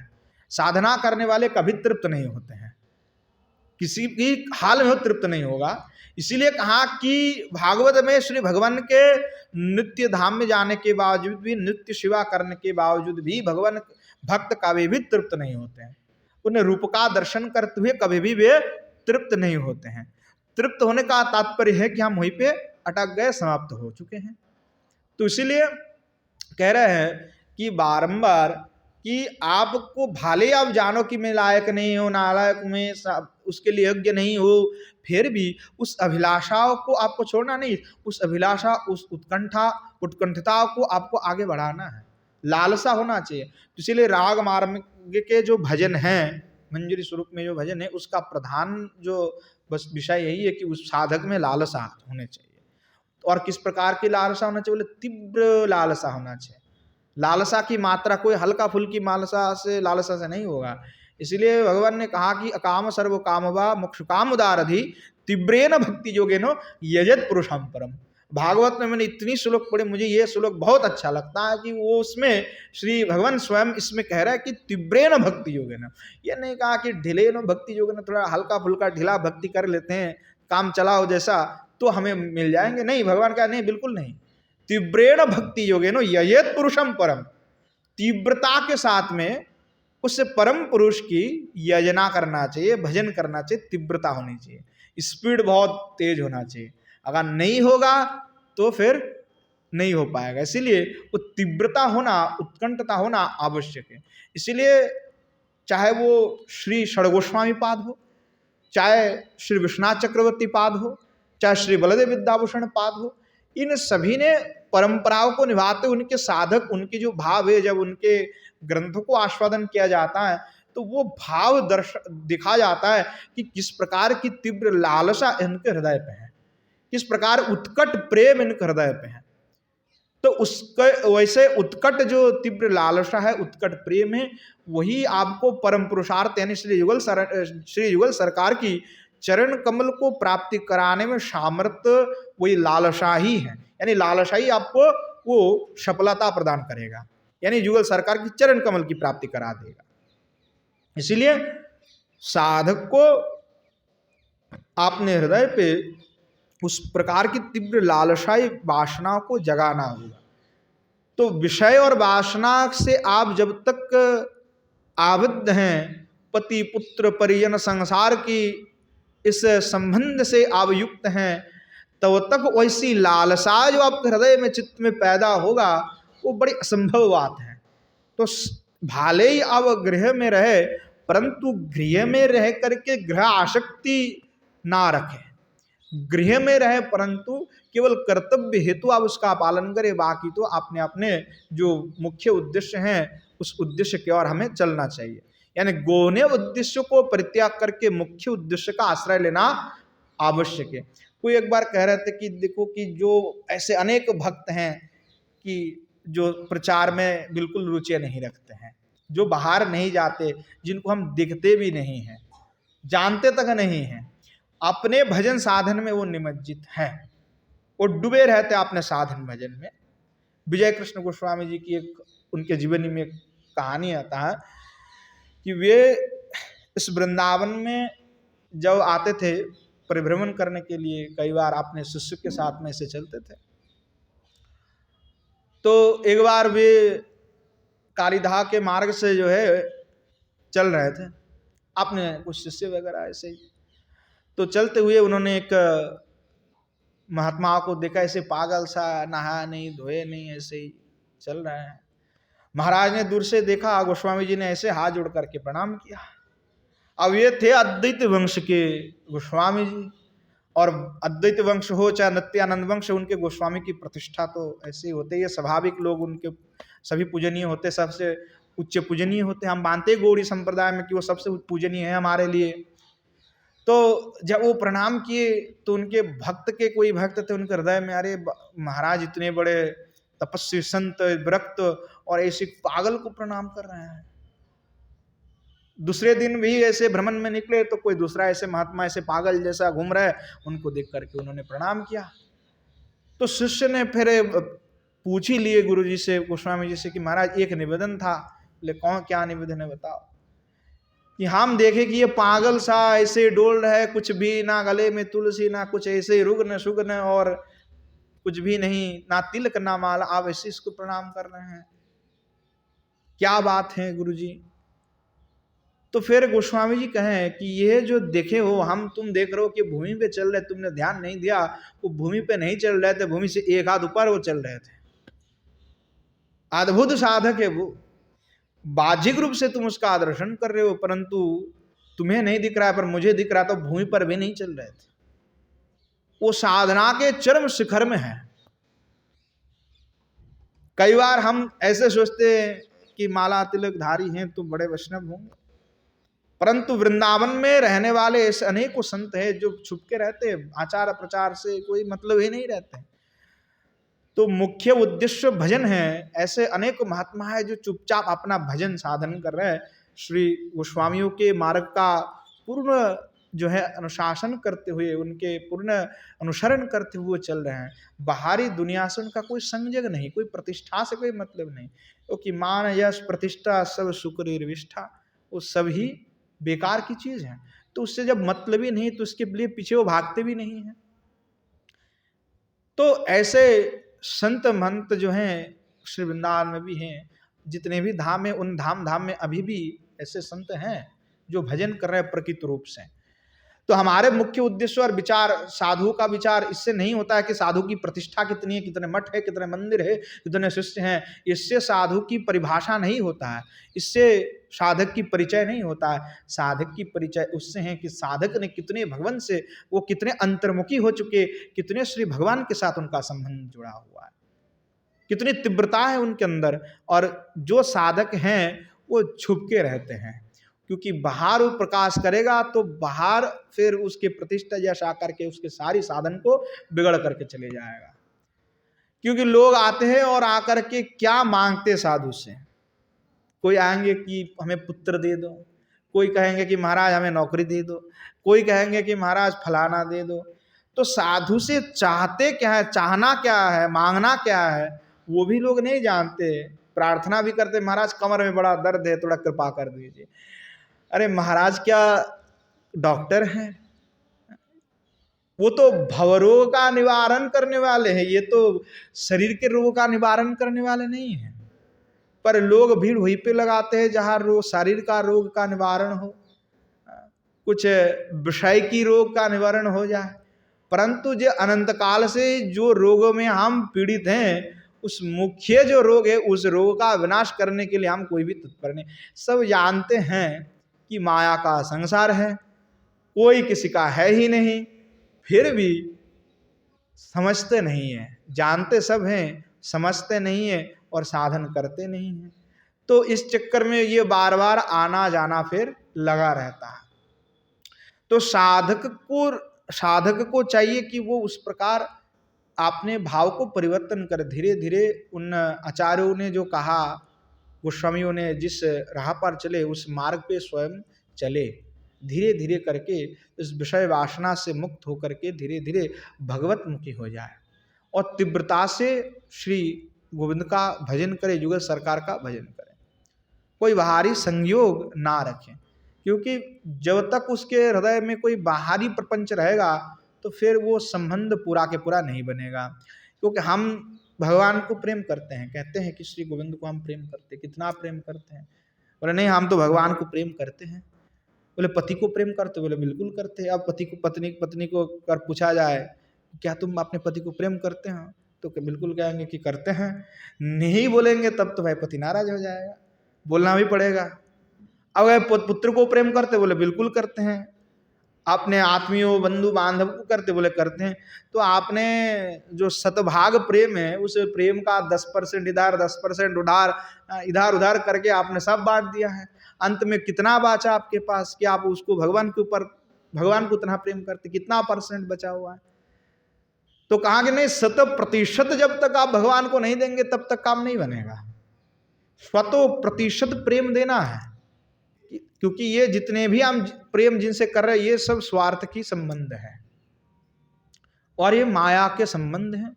ये संबंध चिरस्थायी नहीं है। जो संबंध स्थायी है उसके साथ में ही आबद्ध हमें होना चाहिए। इसलिए भागवत में पुरंजन उपख्यान के द्वारा भी इसको निरूपण किया गया है कि कैसे जीव जो है भगवान को विस्मृत होकर के इस संसार में आकर के पतित हो जाता है और इस संसार में नश्वर वस्तु के प्रति वो उनका लगाव हो जाता है और पूर्णतया भगवत विमुख होकर के उस वस्तु के लिए ही वो फिर कर्म करने लगता है और अंतिम में उसका गति बड़ा भयानक होता है। जब तक वो पूर्ण रूप से उस भगवान को जान करके भगवान के प्रति पूर्णता समर्पित होकर के पूर्ण प्रेम नहीं करते, तब तक उसको वहाँ श्री गोविंद की चरण प्राप्ति संभव नहीं होता है। इसलिए आचार्यपाद जो दिखा रहे हैं, आदर्श को दिखा रहे हैं, इस प्रकार की लालसा आप हृदय में हो, तब जाकर के उस भक्ति की जो चरम अवस्था है, जहाँ श्री युगल सरकार के नित्य सेवा में प्राप्ति हो, उस कैसे वो मिले वो दिखा रहे हैं कि नित्य सेवाओं से बड़ा और कोई सेवा नहीं है। चाहे भगवत, इसलिए श्री गोस्वामी पद ने पहले ही गोलोक आदि जो भी लोक है उस लोक को भी परित्याग कर दिया। बहुत लोग चाहते कि नहीं हम जप करेंगे हम वैकुंठ में जाएंगे। भगवान के जो भक्त है उनको वैकुंठ से कोई मतलब नहीं है, गोलोक से भी कोई मतलब नहीं है, पार्षद होने से भी कोई मतलब नहीं है। गोस्वामी पाद अगर हमें पार्षद भी नहीं होना है, हमें भगवत के समान ऐश्वर्य भी नहीं चाहिए, हमें गोलोक में भी नहीं जाना है, हमें श्री युगल सरकार आपके श्री चरण कमल में रह करके आपके सेवा करना, यही अभिलाषा है, हमें और कोई अभिलाषा नहीं है। तो इस प्रकार की अभिलाषा आपने हृदय पे दृढ़ रूप से मजबूत करना होगा, दृढ़ करना होगा, और करते हुए फिर भगवत भजन करना होगा। पुनश्च श्री गोस्वामी पाद कह रहे हैं, कथोमिदमपि वाञ्छितुं निकृष्ट स्फुटमयमर्हति यन्तुरोत्तमारः गुरुलघुगणनोज्झितार्तनाथो जयति तरामथवा कृपाद्युतेर्वा। कह रहे हैं, दन्यम आलम्ब्य पुनराहो, अब दन्युताओं को आश्रय करते हुए पुनश्च श्री गोस्वामी पाद कह रहे हैं कि हे आर्तनाथो, आर्तनाथ का तात्पर्य हुआ कि जो आर्त हैं, जो शरणागत हैं, जो कातर होकर के प्रार्थना कर रहे हैं, उनके कल्याण करने वाले वो आर्तनाथो। अयम निकृष्ट यंतु, तो श्री गोस्वामी पाद पुनश्चा कह रहा है कि मैं तो निकृष्ट हूँ, निकृष्ट जीव हूँ, मैं कोई उत्कृष्ट जीव नहीं हूँ, निकृष्ट जीव हूँ। और हम सोचते कि हम मनुष्य हैं और मनुष्य यानी तो सबसे उत्कृष्ट हैं, तो हम उत्कृष्ट है ही है ना। पर गोस्वामी पाद कह रहे नहीं, हम उत्कृष्ट नहीं, हम तो निकृष्ट हैं, क्योंकि हमें विवेक होने पर भी हम उस विवेक का सदुपयोग नहीं कर रहे। एक पशु वो नहीं जानता कि भगवत भजन करना है, क्योंकि उसके अंदर वो विवेक नहीं, वो ज्ञान नहीं है। परंतु हम मनुष्य हैं, हम शास्त्रों और ग्रंथों को पढ़ते हैं, जानते हैं कि क्या खाना है, क्या नहीं खाना है, क्या करना है कि नहीं करना है। तो इसलिए हम मनुष्य होने के बावजूद भी, विवेक हमारे अंदर होने के बाद भी हम विवेक का सदुपयोग नहीं करते हैं। इसलिए महाभारत में द्रौपदी कहते हैं कि संसार में ऐसा कोई भी नहीं है जिसके द्वारा कभी पाप हुआ ही नहीं हो। जैसे इस जगत में वायु सर्वत्र विराजमान है, स्वतत हैं, उसी प्रकार इस संसार में प्रत्येक जीव से कभी ना कभी पाप अवश्य हुआ है, चाहे वो ज्ञात रूप से हो चाहे वो अज्ञात रूप से हो।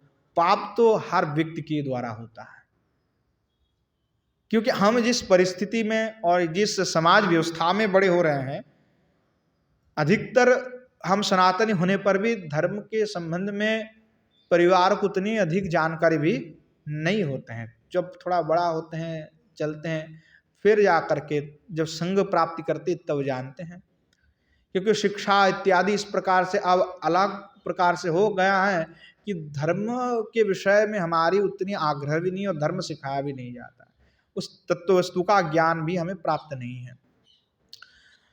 तो धर्म क्या है, अधर्म क्या है, उसको जाने बिना ही हम अपने मन से धर्म अधर्म का विचार करते हैं। और इसलिए ब्रह्मांड पुराण में भी एक श्लोक आता है जहाँ पे कहते हैं कि अधर्म को मोहवश से कोई धर्म मान लेता है, यानी जिसको बोध ही नहीं, जिसने शास्त्र आदि नहीं पढ़े, परंतु वो आपने मन से अधर्म को ही धर्म मान लिया मोहवश से, और उस अधर्म का उसने आचरण कर लिया धर्म मान करके, तो उसको ब्रह्म राक्षस जनी जो है प्राप्त हो जाता है। तो हम धर्म का विचार नहीं करते हैं, जानते नहीं और विचार भी कर लेते कई बार। तो धर्म क्या है, अधर्म क्या है? तो धर्म है जो साक्षात वेद प्रणतम, धर्म साक्षात जो है भगवान है, और भगवान वेद रूप से विराजमान है, और वेद प्रणहितो धर्म, जो वेद में है वही धर्म है, अर्थात उसके अनुगत्य में हमें रह करके धर्म का आचरण करना है। तो गोस्वामी पाद कह रहे हैं कि हम निकृष्ट हैं, हम कोई उत्तम कोटि के जीव नहीं हैं, क्योंकि हम उस ज्ञान को जानते हुए भी हम नहीं कर रहे हैं, सम्यकता उसका पालन नहीं कर रहे हैं, इसलिए हम अयोग्य हैं, हम निकृष्ट हैं ही हैं। फिर भी इदम ईदृशम सेवा असौभाग्यम अपि कथम वांछितुम अर्हति। अब जब मेरे में भक्ति का लेश मात्र भी नहीं है, जब मैं अधम हूँ, दुर्वासना से ग्रस्त हूँ, सारे दुर्गुण मुझ में हैं, तो मैं निकृष्ट हूँ। और ऐसे जो निकृष्ट हैं, जो स्वयं अयोग्य हैं, ऐसे अयोग्य व्यक्ति के द्वारा कैसे आपकी चरण सेवा रूप जो सौभाग्य हैं कैसे प्राप्ति हो सकते, और उसका वांछना करना, प्रार्थी करना, ये स्वयं जान करके भी कि मैं अयोग्य हूँ, निकृष्ट हूँ, और उसका वांछना करना ये भी उचित नहीं है। तो मैं फिर भी वांछना कर रहा हूँ कि दृश्यम इदम उत्तमार्ह, कि मैं वांछना कर रहा हूँ, किस लिए कर रहा हूँ कि परम भागवतनम वांछनीयम, यानी जो उत्तम भक्तगण हैं, यानी उत्तम उत्तम भक्तगण, परम भागवत। अब देखिए कि वो जो निकुंज की सेवा है किन लोगों के लिए है, यानी हम भक्त के जो भाग करते हैं कि उत्तम है, मध्यम है और कनिष्ठ है, और उसमें भी उत्तम में उत्तमतर है, उत्तमतम है, तो कह रहा है कि उसमें फिर आगे जाकर के भागवत तक है, तो कह रहे नहीं, भागवत तक जो महत्तम है, भागवत उनके लिए भी वो सेवा दुर्लभ है। जो परम भागवत है उन परम भागवत के लिए ही वांछनीयम है। इसलिए पहले श्री गोस्वामी पद ने कहा कि महत्तम है, सारे साधन संपन्न हैं, उनके लिए भी वो जुगल सरकार की सेवा बहुत दुर्लभ है। परंतु जुगल सरकार की जो सेवा वो वही वांछना कर सकता है जो परम भागवत है। तो परम भागवतनम वांछनीयम, ऐसे परम भागवत के लिए ही आपके जो सेवा है चरण कमल की, वो सेवा के योग्य तो परम भागवत हैं, और परम भागवत ही आपकी चरण कमल की सेवा की अभिलाष कर सकते हैं, वांछा कर सकते हैं। परंतु मैं निकृष्ट होकर के भी उस प्रकार के वांछना कर रहा हूं, इच्छा प्रकट कर रहा हूं कि इस प्रकार की सेवा मुझे मिल जाए, इस प्रकार मैं भी आपकी सेवा कर सकूं। तो अथवा वाम युगयो कृपा दुतिर जयति तदाम निखिलोत्कृष्टा विराजते कीदृशो सत्याहो गुरुविति। कह रहे कि इसलिए मैं प्रार्थना कर रहा हूं क्योंकि आप जो हैं अखिल कृपा के सागर हैं, यानी आप जो हैं कृपा दुतिर जयति तराम निखिलोत्कृष्टा विराजती, यानी आपके जो दया है, जो कृपा है, वो सर्वोत्कृष्ट दया है, सर्वोत्कृष्ट कृपा है, करुणा है। तो इस प्रकार के आपके करुणा है, कृपा है कि उत्कृष्ट अपकृष्ट गणना रहितम इत्यार्थम, कि दृश्य से स इत्याह गुरुविति, कि किस प्रकार के करुणा, किस प्रकार की कृपा श्री युगल सरकार के हैं। तो कह रहे आपके जो कृपा है, करुणा है, उत्कृष्ट अपकृष्ट गणना रहित, यानी ना तो आप उत्कृष्ट की विचार करते हैं ना अपकृष्ट की, यानी कौन लघु है कौन गुरु है, यानी कौन लायक है कौन लायक नहीं है, कौन उत्तम है कौन अधम है, उसको बिना विचार किए हुए ही आप कृपा करते हैं।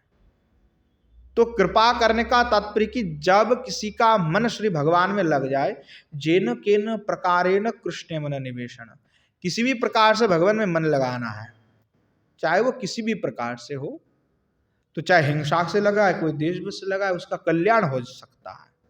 जैसे कंस वो हिंसा के माध्यम से भगवान का प्राप्ति कर लिया हो, परंतु हमारे लिए मार्ग नहीं हो सकता वो, क्योंकि आचार्य ने उसको कहा कि नहीं ऐसे मार्ग नहीं हो सकता।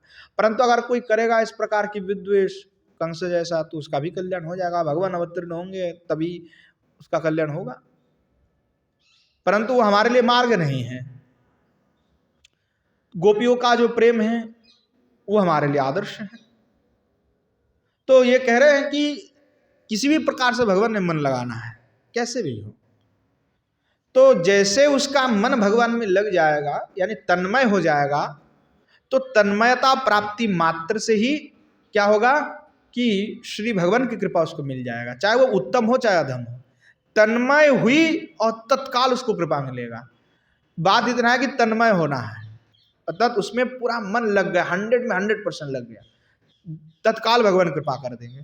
इसलिए कह रहे हैं आप तो कृपा करते ना तो उत्कृष्ट देखते ना अधम देखते हैं। जब किसी का अभिलाष हो, तीव्र रूप से आप में कोई मन को समर्पित कर दिया, तन्मयता को प्राप्त कर लिया, तत्क्षण आपने कृपा कर दिया। तो भाले ही मैं निकृष्ट हूं, भाले ही मैं नहीं लायक हूं, परंतु मेरी आकांक्षा प्रबल है, मेरी वासना, मेरी इच्छा जो है बहुत प्रबल है, और इसलिए मैं उसका प्रार्थना कर रहा हूं कि मेरे आशा रूपी जो फल हैं, जो मैं आशा कर रहा हूं, उस आशा को देखते हुए यद्यपि अयम अधमस तथापि, यद्यपि मैं अधम हूं फिर भी तब वो कृपा एवं प्रवर्तित इत्यार्थ, फिर भी आपसे कृपा प्रार्थना कर रहा हूं, क्योंकि आप ना तो उत्कृष्ट को देखते ना अपकृष्ट को देखते, ना उत्तम अधम का विचार करते हैं। आप किसी के ऊपर भी कृपा कर देते हैं, जिसका लालसा अति तीव्र हो उसके प्रति तो आप कृपा कर ही देते हैं। इसीलिए मैं आपके निकट में इस प्रकार से जो है विलाप करते हुए प्रार्थना कर रहा हूं। तो श्री गोस्वामी पाद जो हैं श्री युगल सरकार के निकट में अति तीव्रता से जो है प्रार्थना करे, बारंबार कुछ जो निवेदन करते हैं और निवेदन करने के पश्चात पुनश्च स्वयं की जो स्थिति है, यानी स्वयं अयोग्य हैं, उस अयोग्यता का बार बार वे दर्शता है, दिखाते कि मैं अयोग्य हूँ। क्योंकि कई बार ऐसा होता है कि हम भूल जाते हैं, प्रार्थना करते करते समझ लेने कि हम तो उत्तम हो चुके हैं, उत्तम भक्त में परिगणित हो जाते हैं। तो इसीलिए सततो भक्तों के हृदय में ये भाव होना चाहिए कि सब उत्तम है, हम अधम हैं, हमसे सब बड़े हैं, हमसे सब साधना में उत्तम है। साधक में कोई भी भेद नहीं होता है, ना तो कोई सन्यासी, ना कोई गृहस्थ, ना कोई वानप्रस्थ। भक्त तो भक्त होते हैं, भक्त में जाति कुल का विचार नहीं होता है, भक्त में उत्तम अधम का विचार नहीं होता है। कई बार ऐसा हो सकता है कि हमने ऐसे भगवत भक्त हैं जो गृहस्थ होकर के भी बहुत बड़े भक्त हैं, अब उसके चरण में आ जाकर के हमारे अपराध भी हो सकता है। तो इसलिए बहुत साधक को सावधानी रखना चाहिए कि साधक की वेशभूषाओं को देख करके हमको विचार नहीं बना लेना चाहिए। जिसे पुनरिक विद्यानिधि को देख करके गदाधर पंडित का अपराध हो गया कि किस प्रकार के वेशभूषा में रहते हैं। तो साधक को हमेशा सतत विचार करते रहना चाहिए, स्वयं को नीच मानते हुए, हीन मानते हुए, दूसरे को उत्तम ज्ञान करते हुए सतत आपने भजन करते रहना। अगर इस प्रकार भाव से चलेंगे तो कभी भी अपराध नहीं लगेगा। परंतु जैसे आपने समझ लिया कि मैं थोड़ा बड़ा हो चुका हूं, वो छोटा है, तो उससे हो सकता है कि अपराध लग जाए। क्योंकि साधना में हम तो इसका विचार कर रहे हैं कि ये हमारे उम्र में छोटा है, उम्र में बड़ा है, या ये तो अभी बच्चा है, अभी कुछ दिन पहले आया हुआ है, हम तो अभी वृद्ध हैं, हम इतने साल हो गए हैं। ये बात नहीं है। हो सकता है कि जो कम उम्र में आया हो उसका पूर्व जन्म का सुकृत बहुत प्रबल है, इसलिए उसको जल्दी जल्दी मिल गया है। तो किसके पूर्व में कितनी साधना है वो हम नहीं कह सकते। तो इसीलिए धर्म के विषय में एक प्रसंग आता है वेद में, जहां कहा गया कि जो धर्म है वो धार्मिक कौन है या धर्म का ज्ञाता कौन है, ये नहीं मायने रखता कि किसकी कितनी उम्र है, किसकी कितना वयस है, किसकी कितना ज्ञान है।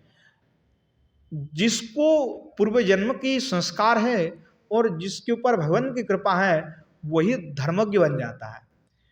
एक बार ऐसा हुआ कि देवताओं ने ब्रह्मा के पास गया और जाकर के कहा कि हमें कोई गुरु दे दीजिए, आचार्य दीजिए, जिसके माध्यम से हम यज्ञ करा सके, जिससे हम ब्रह्म ज्ञान को प्राप्ति कर सकते हैं। तो श्री ब्रह्मा जी ने भरद्वाज गोत्रियों किसी ऋषि के पास भेज दिया और उसका उम्र ऐसे ही था कि 8-10 साल। तो देवता आए और उसका जैसे देवता ने आया तो देवता को उसने कहा, देवताओं ने प्रणाम किया तो देवता को उसने कहा, देवता यहाँ पे बैठ जाओ, हम तुमको ज्ञान देंगे। देवता सोचने लगे, अरे ये तो 6-7 साल का बच्चा हमको ज्ञान देने की बात कर रहा है। तो फिर इन्होंने ब्रह्मा जी के पास चले गए दोबारा यहीं पे छोड़ करके कि ब्रह्मा जी आप कह रहे थे ज्ञान देने के लिए छोटा सा बच्चा है और फिर हमें इस प्रकार से बात कर, इसको तो तमीज ही नहीं है बात करने का। फिर ब्रह्मा जी ने कहा कि नहीं, तुम गलत समझ रहे हो, अभी तुम शिष्य हो, वो गुरु है, तो शिष्य के साथ गुरु का व्यवहार इसी अनुरूप होता है। तुम ज्ञान लेने के लिए गए हो, ज्ञान देने के लिए नहीं गए हो। तो वो तो तत्वदर्शी पुरुष हैं, क्योंकि पूर्व जन्म का उसका संस्कार है, इसीलिए वो इस जन्म में ऋषि रूप में आविर्भूत हुए हैं। तो इसलिए इस जन्म में वो धर्मज्ञ हैं और तुम्हें उससे ही अपना ब्रह्मत्व का ज्ञान, जो ब्रह्म है वो ब्रह्म संबंधित ज्ञान तुम्हें उनसे ही लेना पड़ेगा। तो ये नहीं कि तुम अनंत काल से तुम्हारा उम्र है इसलिए तुम बड़े ज्ञानी हो, नहीं। तो धर्म के विषय में, भजन के विषय में कौन किससे श्रेष्ठ है वो कोई नहीं कह सकते।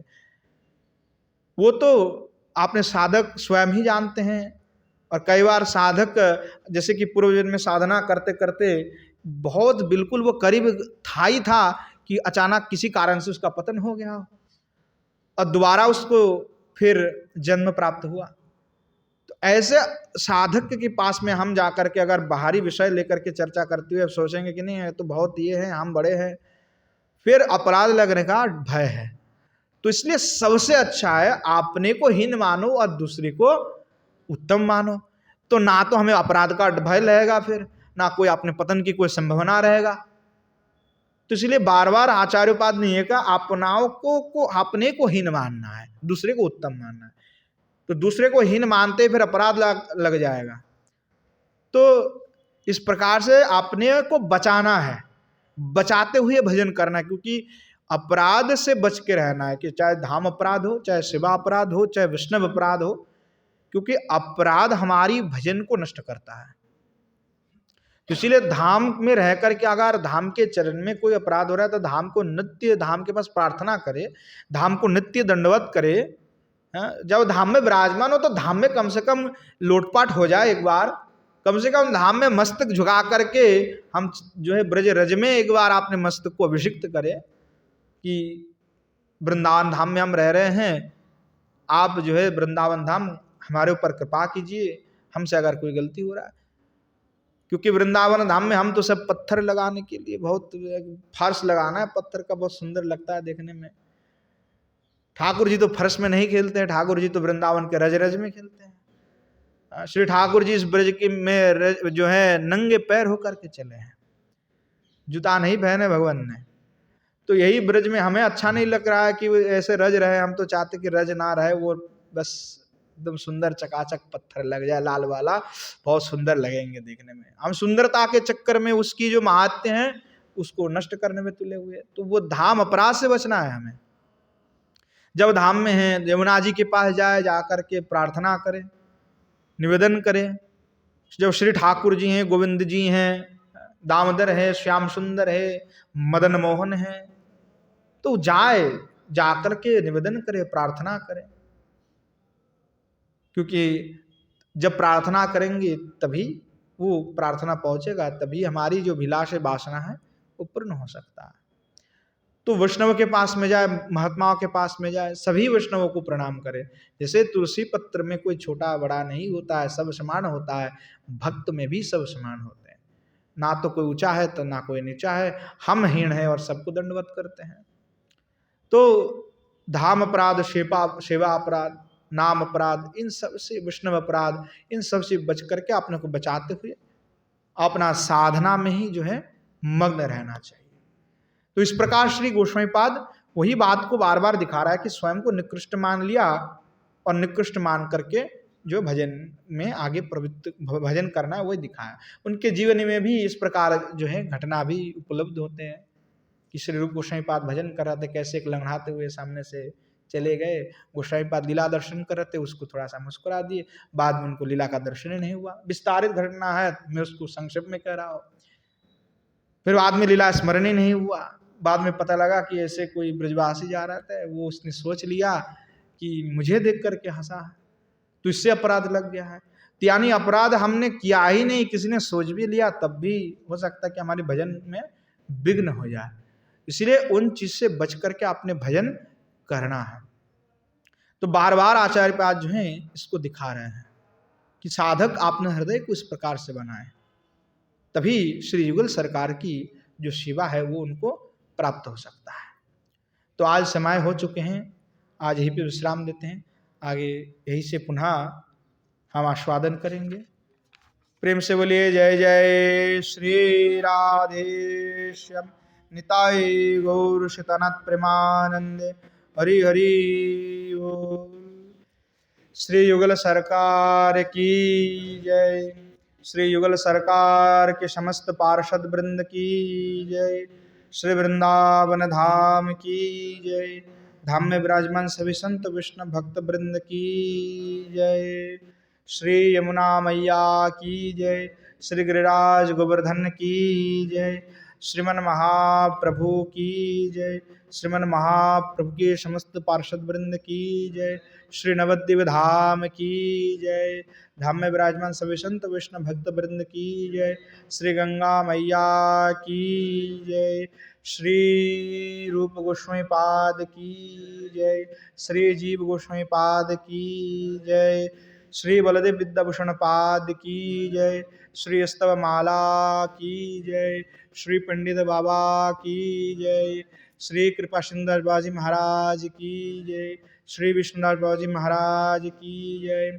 श्री राम गोपाल दास बाबूजी महाराज की जय, श्री गिरिंद्र बिहारी भगवान की जय, भागवत निवास की जय, आज के हरि कथा की जय, हरि कथा में पधारने वाले सभी संत विष्णु भक्त वृंद की जय, अपनापन गुरु गोविंद की जय। बोलो जय जय श्री राधे श्याम निताय गौर सीतानाथ प्रेमानंदे हरि हरि बोल।